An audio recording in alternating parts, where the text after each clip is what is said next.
Gurur Vishnu Guru Devo Maheshwara Guru Sakshat Parabrahma Tasmai Sri Gurave Namaha. Om Mannado Sri Jagannatha Madguru Sri Jagadguru Mamatma Sarva Bhutatma Tasmai Sri Gurave Namaha.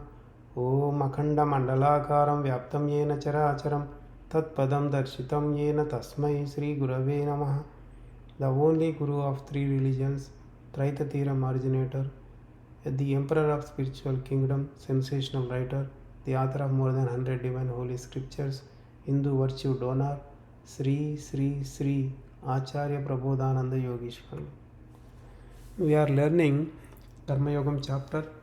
Let us see what we learned last week. So, Arjuna asked Lord Krishna that even though he is not interested to do those tasks, why he is forcefully appointed to do the tasks? That's what his question. So for that, Lord Krishna was explaining one after another, and Lord Krishna said that in the division of disposition of which is the Rajasa division of disposition, from that the key emotions, the emotions desire and angry are the emotions which have speciality in the Rajasa division of disposition. They play a vital role in avoiding the human being going towards the wisdom. So the desire in the Rajasa division of disposition will have no satisfaction in it. So whenever a human being is attached to that disposition, the emotion, what happens? So since he is totally dissatisfied, he will be trying to achieve his reach his desire or fulfill his desire. He will try to do that. So whenever he is trying to do that, so what it makes, so when your desire does not get fulfilled, then what happens? So you will get angry. So with that angry, he will lose his rational behavior. So he will fall from then. That's what the thing happens over here. So he could not come towards the wisdom to learn. And the desire, what it covers is wisdom. Desire covers the wisdom. How it does? Like a smoke covers the fire, dirt covers the mirror, and the feed and the layers inside the mother's womb covers the fetus. The same way, whenever you have the desire in you, you can't come towards the divine wisdom at all. So when the desire in the Rajasa division of disposition is not satisfied at all, so then what it makes, it becomes the all-time enemy for the creature, the mortal soul. So the mortal soul will not come towards the wisdom. So that's why you have to avoid that desire. Whenever you are successful in avoiding that the desire, then only you can come towards the wisdom itself. And the person who is trying to go towards the divine path will face so many such kind of issues, because he is going against the Maya. Because we know that Maya and the God both are opposite. So whenever a human being, a mortal soul trying to go towards the divine path, immediately Maya will come into the picture and it will try to object him, since it is going to test. So if he has the permission from the God, then only Maya will let him go towards the God, otherwise no. So that's why always Maya will be poking the mortal soul. So that's why the person, the mortal soul who is walking towards the God will have to face such kind of issues. So once he crosses over that, then he is fine to go towards the God. But the Maya does not do anything to the ordinary human being, because ordinary human being is always he is in the gunas or emotions which are belonging to the nature itself, Maya itself. The one who wants to avoid the emotions and go towards the God, then only he will face problems. But he has to overcome through the practices and all. Whenever he gets the permission from the God, then only he can walk towards the God. And also God said that the high command for desire is mind, intellect, and the organs inside the body. So those organs, what are those organs? Eye, ear, nose, tongue, skin, and also the mind, intellect. So these are the 7 which are the high command for the desire. Because of that, because those are providing the information to the intellect, and intellect is always busy analyzing the things. So in that situation, intellect will not get any time to think about the Atma or immortal soul. That's why the mortal soul will be always in the gunas only. So he will be with the desire itself. So because as long as the organs are providing the information, sensible organs providing the information to mind, so that will continue happening. So whenever you are able to cut the connection, then only you can come towards the true wisdom, and you will enter into the Brahma Yogam state. So that's why God said that. So because that is the problem. If you can break down that, if you can break it, then you can enter into the Brahma Yogam. So the the sensible organs, which are the main reason for happening that, so if you can stop them, then only you can enter into the Brahma Yogam state. So that's what we came to know last week. Let's know more today. So what Lord Krishna is saying over here. Let us see 42nd slokam. Indriyani paranyahur indriyebhyah param manah manasastu para buddhiryo buddhe paratastu saha. So he is talking about the nature and the immortal soul over here, because since he is being in the nature, the mortal soul, so he has to get the immortal soul. He has to merge with immortal soul. Then that's why the Shlokamu talks about the nature and the immortal soul. So what Lord Krishna are telling over here is, so in the body, the sensible organs are the great, noble, we can say noble, they are noble. So then the mind is noble than the sensible organs. The intellect is noble than the mind, and the Atma or immortal soul is the noble one than the intellect itself. So this one we can understand in such a way with an example. What is that example is, if you take a motor bike, so motor bike consists of tires to it, there is a chain which makes the tires to move, and there is a gearbox. That gearbox makes the chain move. Then the gearbox is controlled by the engine as well. So here we have four parts in our body. Also the important things God mentioned are sensible organs, mind, intellect, and immortal soul.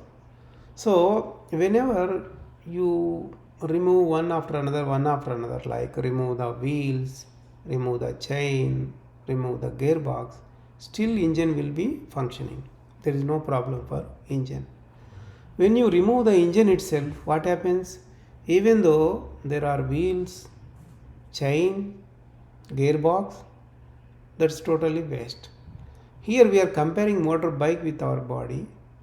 In our body also, if the conscious energy, which is Atma, the immortal soul, is not there at all, then even though the body consists of mind, intellect, and the sensible organs, no use. We can say it is dead body. So dead body can be buried. No, it's not at all useful. That's why Lord Krishna is telling over here about the important things in the body. The first important thing is the actionable organs, um, and then mind is important than the actionable organs. Intellect is important than the mind, and then the immortal soul is super most important thing than the intellect itself. So that's what Lord Krishna is telling over here.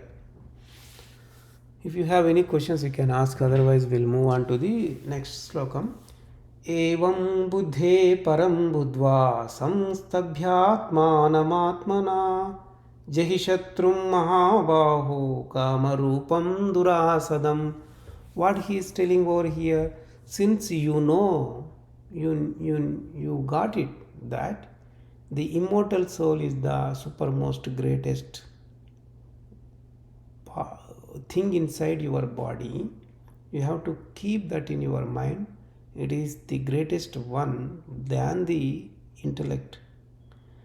Then what you have to do, you have to unite your mortal soul into the immortal soul, and then you need to conquer the desire. If you can't conquer the desire, you can't go into the Brahma Yogam state. So that's why God said very much important thing over here. So here we need to know some more things. So when there is a yogam, when a mortal soul achieves yogam, in that situation, mortal soul will unite with the immortal soul. That state is called Sachidanandam state, Brahmanandam state. You can't even express how great it is, because you cannot express with the nature itself. That means nature related things, because the divinity is beyond the nature.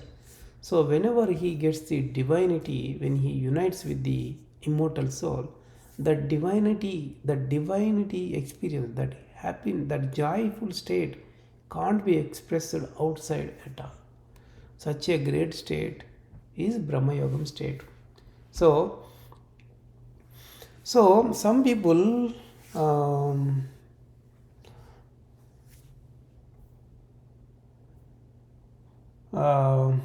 okay. So here there is a question here. So whenever in the Brahma Yogam state, a Jivatma experiences Atma, so in the ordinary human being also, he also will have Jivatma and Atma, mortal soul and immortal soul. In that also, immortal soul is able to look at the mortal soul. Then why can't the mortal soul look at the immortal soul? That is the question arises for many people. So here we need to understand in a way that if there is a mortal soul, if there is a person, if there is a mortal soul and immortal soul. We know that mortal soul is a tiny particle, immortal soul is spread whole body. So immortal soul can see whole body and even the immortal soul also. But the mortal soul is in front of the immortal soul. So immortal soul can see the mortal soul who is in front of him, who is before him, in front of him. But the mortal soul's direction is towards the front, not towards the back. So he can't see the immortal soul. So for the mortal soul is able to see emotions, intellect, and the mind. These three things he is seeing and he is experiencing from them, whatever he has to experience. So whenever he turns towards the immortal soul, then only he can see directly the immortal soul. So as long as he is looking at the mind, emotions and intellect, he can't see the immortal soul. So whenever he disconnects the relationship with them and he turns towards the immortal soul, then only he can see the immortal soul. That state is called a true Brahma Yogam state. So that's what happens whenever a mortal soul enters into the Brahma Yogam state. So in that state, he can stay in that state as much as he wants. How much time he wants, he can stay. So during that situation, no emotions can show impact on him, effect on him, and no impact will be there for him. He cannot experience anything related to the emotions at all, as long as he is in the Brahma Yogam state. That is the true Brahma Yogam state. So God is saying over here is, you follow this mechanism and do this one so that you can enter into the Brahma Yogam state. So here we are ending the Karma Yogam chapter. Let us learn today Gnana Yogam chapter, which is the third chapter in Traitatiram Bhagavad Gita. So in the first slokam itself in Gnana Yogam, Lord Krishna is telling about the two types of dharmas, Brahma Yogam, Karma Yogam. These are the two types. What he is saying here, let us see. Imam vivasvate yogam proktavan avyayam vivasvan manave prahaha manurikshva kave abravit. So undestructible divine wisdom is this one. This one I taught it to the son the first time. Then son taught to Manu. Manu taught to Ikshvaka, the king Ikshvaka. Like that it spread, the wisdom spread one person to another person. This is what a short meaning of this slokam itself. But whenever you read this slokam, just you listen to that and keep quiet. If some rationalist asks you, you can't answer some questions arising out of this slokam, this meaning itself. Here in this slokam, who taught the wisdom? Bhagavan taught the wisdom. And what kind of wisdom? That's unperishable wisdom, imperishable wisdom. And nobody knows in which shape he was when he taught to son, what kind of body he acquired that time, and whether he taught with the body or without the body, just making the sound itself. But however he taught the wisdom should come out as a sound. So when Bhagavan comes as a human being, when he teaches, the teachings also come out as sound itself. So always wisdom comes out as sound. But there are some questions coming out of the meaning of the slokam. What are those questions like? how the sun listened to that. So if you tell this thing in olden days, that time science was not developed much. People might be listening whatever you tell to them. They would be blindly accepting that. Now it's not, because we came to know galaxies, stars, planets, and their rotation. They are spinning. So there is a solar family. There are planets. Okay, they are spinning and revolving in a particular orbit. So those kind of things we know. So we are not going to agree that one. And also, um the sun is a very huge, humongous one.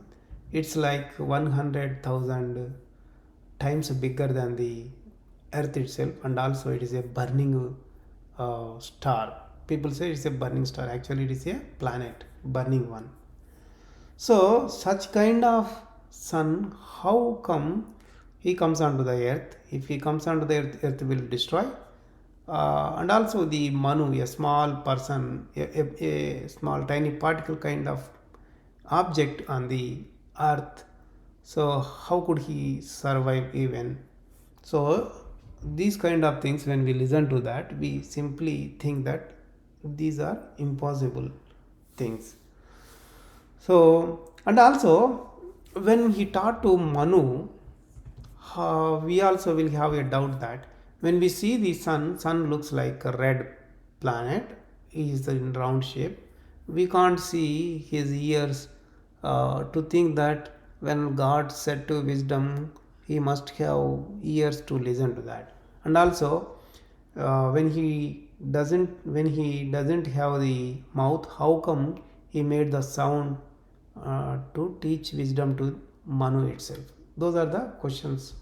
So if we don't have answer to these kind of questions, we can't call it is a pure wisdom. There is a pure wisdom whenever there is an answer to every question. If you are able to answer every question, then there is no ignorance. Wisdom will have answers to all the questions. That's what some the interpreters are who provided the interpretation to Bhagavad Gita. There were hundreds of people interpreted that. They might have got that question, but they did not go in detail. They might have got in doubt that why should unnecessarily poke into this discussion. So if that is the case, he might not provide answers to the question. So he might have stopped there itself and just wrote like that. Sun received wisdom from the god, and sun told the wisdom to Manu itself, and just like that. And also the people who read that Shlokam and meaning also, they also might have got the questions. So um, so while we are learning all those things, in one incident, in one context, Swami actually asked a person who is reading the Bhagavad Gita. Swami asked all these questions about this Shlokam, what we just referred all the questions just before. So then the person, what he replied, there are no legs to the story, and there are no ears to the pot, he said. Then Swami just became like a statue in a minute time itself. So he could not answer him in that moment what to tell and all those things. So that's what the situation is. So after that, Swami uh, thought that, so the Bhagavad Gita is not a story, it's a science, it's a super science. Super science was told by Lord God itself in the beginning itself. So the wisdom line drew by Bhagavan is called Bhagavad Gita. and the line starts from the nature to the divine. So that's what the Bhagavad Gita. So there is no untruth in the Bhagavad Gita. So since Bhagavad Gita contains a truth everywhere, whatever he taught, so there should be answer to every question. That's what. So let us learn about the answers to all the, let us learn the answers about all the questions which we got in this Shlokamu above. Here, if you see this world contains lot many creatures, and in these creatures are on the earth or on the water. The water living creatures and the creatures living on the earth. And also there are creatures which are living in the sky as well. So like that, based on the types of creatures, there are the movable creatures and non-movable creatures. Um, so there are the planets which are called graha, which can grasp the things, are called grahas. We can say they are graha, which can observe the matters. So whichever observe the matters called the graha or planet over here. So there are planets with life in it. So there is a statue inside the temple which has the life, but we did not see that one. We don't know about that. But God clearly said that He taught wisdom to the sun. So with the God's words, we can conclude that the planet sun also have the life in it. So so the creatures, the mortal souls who embodied the bodies, who embodied inside a inside a body, the bodies also many different kinds of bodies. So like that, when we are explaining, when we are knowing in deep what Swami explained to us, so there are the creatures which can move, there are the creatures which cannot move. For example, statue cannot, the idol inside the temple cannot move, but it has the life force. We are the human beings, we move, we have the life force inside our body.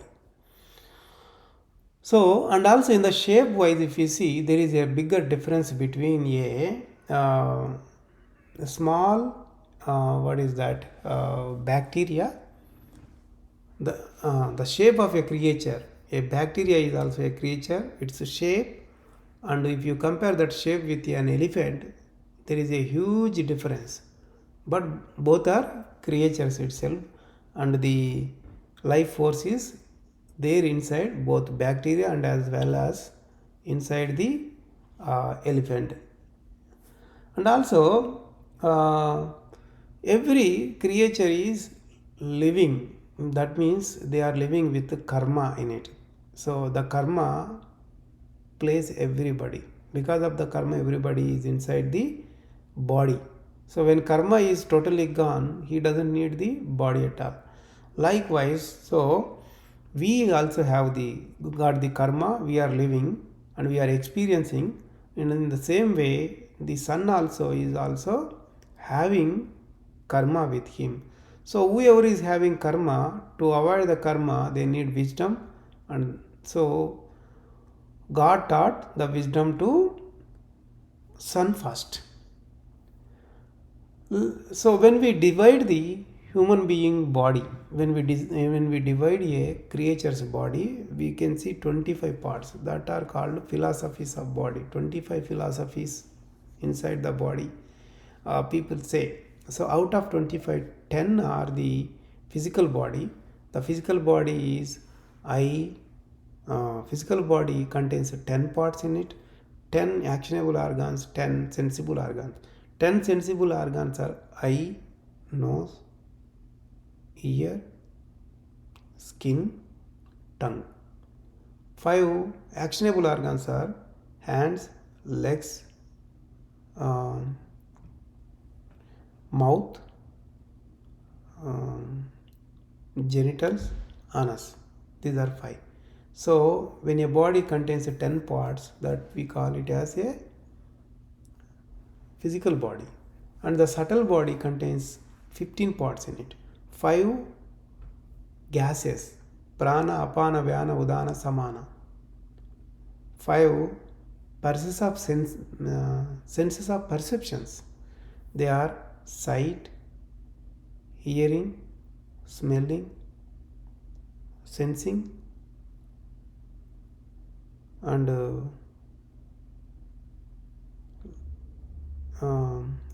smelling, taste. So taste, smell, listen, sight, sense. These are 5. And 5 internal organs, invisible internal organs: mortal soul, mind, intellect,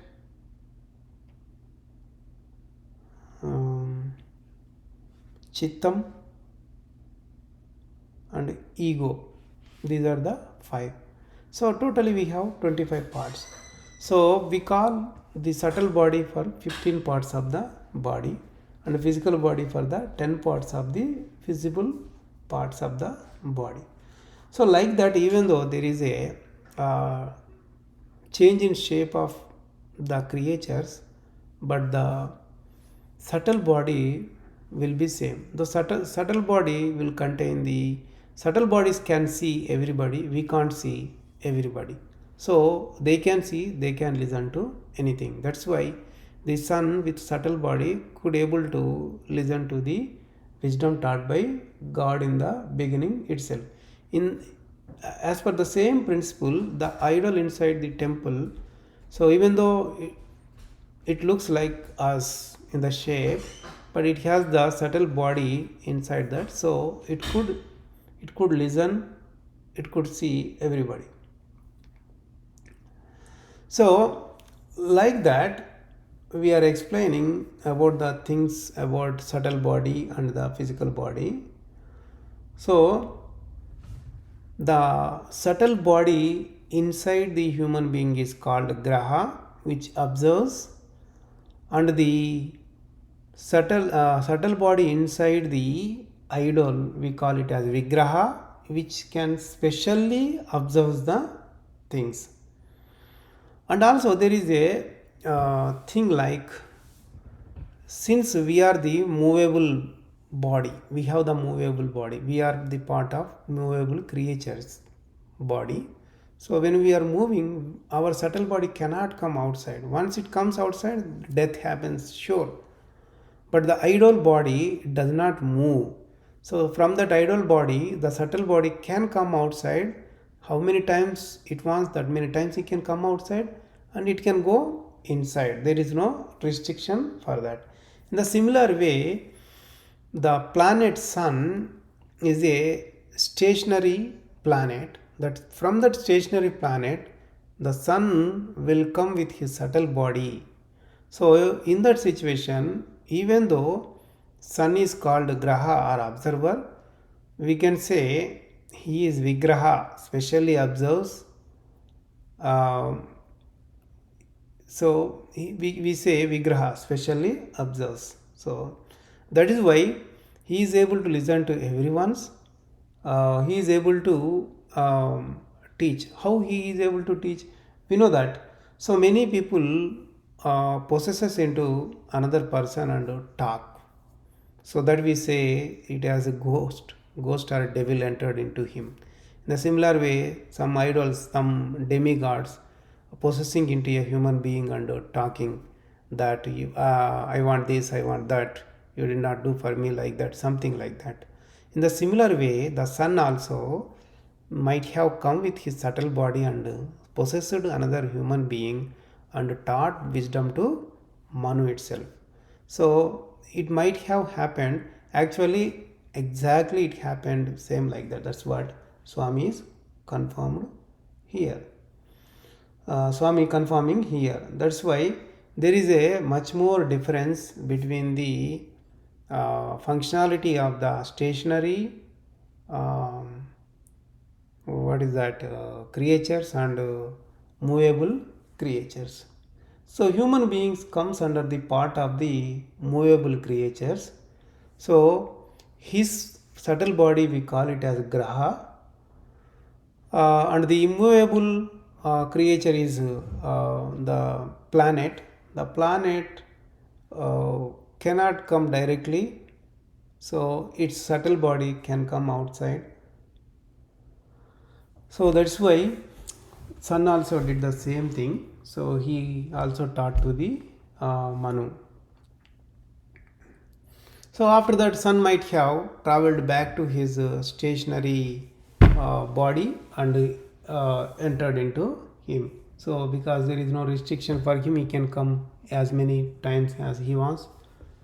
So he can do that. Exactly, he did that time.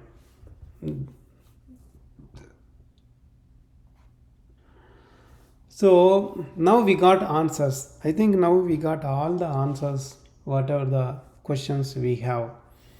So whenever we don't know that Sun is also a mortal soul,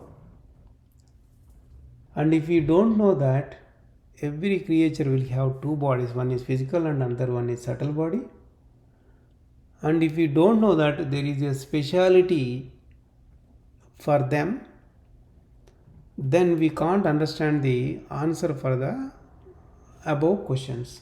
So this slokam is not going to be understood by you if you don't get answers. These answers what we got it. So what Swami explained to us. So we need to grasp all the knowledge related to the subtle things. If not, you can't understand yourself itself. So you must understand physical body, you must understand subtle bodies. So then only you can understand about yourself. So let us stop over here. We will continue the next slokam from next week onwards. Let us do Mangala Prarthana and end the session. Om Mangalam Gurudevaya Mahaniya Prabodhatmane Sarvaloka Sharanyaya Sadhu Rupaya Mangalam. Prabodharpanam to everybody.